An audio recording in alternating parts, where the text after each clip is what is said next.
Though you have slain some law enforcement officials, this city, this state, and this nation will rise again. Thank you and God bless you. The mayor of Baton Rouge looks to lift up his city in the wake of the deadly ambush that killed 3 police officers. But now, investigators are focusing on the shooter's social media footprint for answers. Good evening, I'm Patricia Maese. And I'm Shelton Dotson. Gavin Long's digital trail helped lead police to online evidence that the former Marine wanted to kill cops.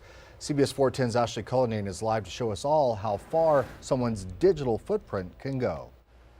The ambush comes nearly 2 weeks after the deaths of Alton Sterling in Baton Rouge and Philando Castile in Minnesota, both black men killed by police.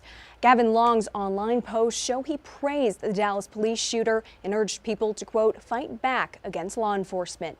The only way a bully knows to quit, he doesn't know words. He went by Cosmo. Gavin Long's rage-filled social media posts documented his interest in black separatism and outrage at police shootings of black men. In his YouTube videos, he called bloodshed the answer. One was shot in Dallas, where 5 police officers were killed by a sniper targeting cops. We got a guy with a long rifle. We don't know where the hell he's at. Perfect rush. Damien Van Poyveld is a professor of security studies at UTEP.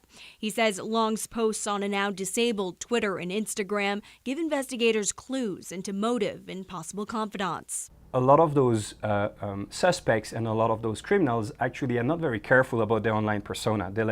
They leave a lot of information online, and what we see is that after the fact, after the crime has been committed, investigators start looking at the profile of the person and find a lot of information like hate speech or threats against police and so on.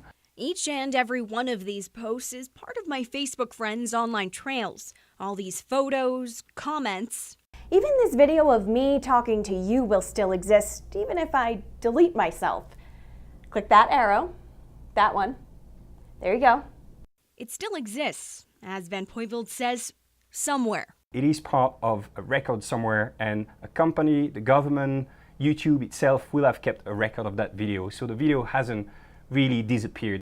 He says sites like Facebook and YouTube do monitor content for threats. They have officers, let's say, within the company that will look at the posts and whether they constitute hate speech, for example, and in that case, they would take it down. But he says this report button is not a digital 911. Any suspicious activity should be reported to law enforcement. Those tweets were reported to the FBI, and the FBI opened an investigation. In fact, people have been arrested because of this kind of reporting. The FBI is looking into Long's claim on YouTube that he was a member of the Nation of Islam. Long said in a video he posted 2 days before the attack he was acting alone. In the studio, Ashley Cullinane, CBS 4 at 10.